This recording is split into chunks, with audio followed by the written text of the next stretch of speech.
In this match between two world champions, Alexander Alekhine's attack outplays Emanuel Lasker, who himself is the longest reigning world chess champion. He held the he was the world chess champion for 27 years from 1891, I think, to 1921 or something like that. So this is the Queen's Gambit variation. The Queen's Gambit declined after knight to f3. This is the three knights variation right now on the board right now. So here bishop now comes to e7. Emanuel Lasker is playing with the black pieces, and Alekhine is playing with the white pieces. And bishop to g5 now, attacking that knight, which is not yet pinned. So in case of an exchange, we'll be exchanging the knight for the bishop. So knight to d7 by Lasker, trying to give an additional protection to this knight over here. But this also covers the development or restricts the development of this light square bishop, which will take some time to develop now. E3 now by Alekhine, and castles on the king side by Lasker, and rook to c1 now, activating the rook on this semi-open c file, and pawn push to c6 now, allowing the queen to develop, and bishop to d3 is played. So after this, the d pawn captures the c4 pawn, and after that the bishop captures the pawn back, and knight to d5 is played, which is a good move because it does two things. It plays the knight in a central square where it's the most active, even though it could be captured. But when one of these pawn capture, the bishop will have to retreat, and this diagonal will be you'll have a pretty strong diagonal on the on this particular light square bishop, which make it less active. So also there is a double attack on this dark square bishop here. So after that, the bishop captures the bishop, and the queen captures back, and after which knight jumps to e4 now into a more active square. So the knight on the d5 jumps to f6 here, trying to counter the knight on e4. So knight rearranges to g3 now, getting himself into the king side, and pawn push to e5 is played now, and with the intention of breaking up the pawn structure. And because Alekhine is not castle, in case of a capture, you'll have to capture back with your knight. And because of the pin here, the knight is also hanging, even though there's a protection of the queen over here. So because of this, castles on the king side, Alekhine as of the 13th move, very late castling, and the pawn captures the d4 pawn. And instead of immediately going for the capture of that particular pawn with the knight or with the queen, an intermediate move, knight to f5, attacking the queen over here. So queen retrieves to d8 behind the knight, and the pawn is captured back with the f knight. And both these knights are protected with each other, creating a good combination. And these knights are on very aggressive and active squares, where this knight on f5 pretty much looking dangerous, as it's covering a lot of squares on the king side. So knight to e5 now, looking to attack this bishop, this very very good bishop, light square bishop of Alekhine. So the bishop retreats to b3 instead of giving up the exchange, because this bishop right now is on point wise is just 3 points, but its value is more than a rook, I would say.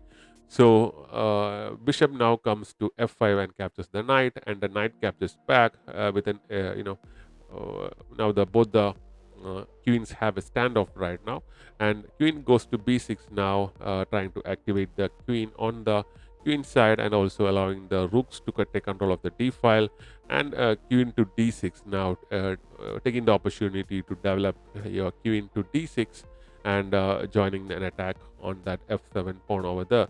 So knight now jumps to d7 here, and a rook comes to d1 now, creating a battery on the d file, and a rook to d8 is played now, trying to counter the influence on the d file of Alekhine. And because there's an extra attack on the queen, it's always better to retrieve the queen, and the queen goes to g3 here, and pawn push to g6, attacking the knight. But you cannot capture this knight because of the queen here. And the king is here, so this pawn is basically pinned and you cannot capture. So there is no immediate danger, and the queen goes to g5. So king now goes to h8. This is where the game start to change. A better move would be to bring your knight over here to e4 and attack the queen. But that didn't play it, and he played the king was moved away, and which left the knight vulnerable, and knight jumped to d6 over here, creating more pressure on this pawn on f7 over here. It's now attacked by the knight and by the bishop and could be captured right now. So because of that, the king again had to come to g7 here, and a better move would have been to bring your knight over here to d5, which will basically cut off this bishop's attack on the f7 pawn, and this pawn would be safe, and you wouldn't have to move your king back here to g7. So e4 now, pushing e4. Basically, the idea is to bring your rook over here and then swing it here and to launch an attack on the king side. And knight to g8 is now played. Basically, this is a mistake or a blunder. The best move here was to bring your rook over here to that e8 square. Yes, the knight could capture, but you couldn't look because this is a very, very dangerous knight. Knights on d6 are pretty dangerous, and because it's covering a lot of squares on the 7th rank attacks. On the 7th rank. So rook now comes to d3 here, and then comes the blunder. f6 is played, which basically opens up several checkmate opportunities, and it starts with knight to f5 plus check. And you cannot capture this knight because of the pin of the queen. Even though the queen is under attack, you cannot capture the queen now because it's a check from the knight, and you got to move your king. So the king moves to h8, and queen captures this g6 pawn. So no matter what you do, it's a checkmate on the board. So if you capture the queen like this, basically the rook will come in here, the knight will have to cover, and once the check happens, the checkmate, because this bishop here is covering the escape square, and this knight here is covering this particular square as well. So you cannot move the king, there's no other pieces to cover the check, so game over.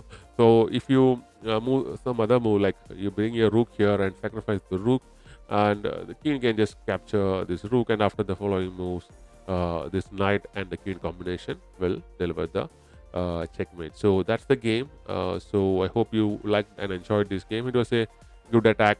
Lasker's pieces were not that much active. I think that earlier knight move prevented him from developing his pieces, which led to an easy Alekhine victory. And in fact, this is the only game in which Alekhine wins against Lasker. In other matches, I think Lasker won, and Lasker is almost like 60 years old or something like that when he was playing this match. Pretty old.